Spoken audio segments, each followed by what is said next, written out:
نبی کریم صلی اللہ علیہ وسلم نے ارشاد فرمایا، 3 آدمی ایسے ہیں کہ جن سے اللہ تعالیٰ قیامت کے دن نہ بات کرے گا اور نہ ہی انہیں پاک اور صاف کرے گا۔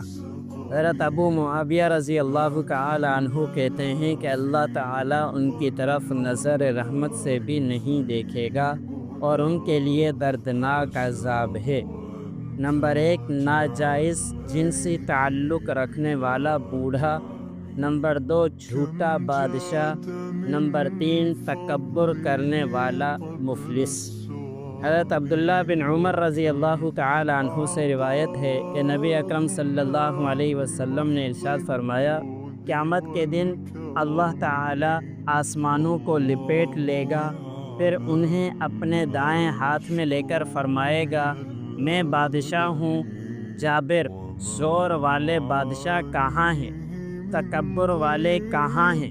پھر زمینوں کو اپنے بائیں ہاتھ میں لے کر فرمائے گا، میں بادشاہ ہوں، زور والے کہاں ہیں؟ تکبر کرنے والے کہاں ہیں؟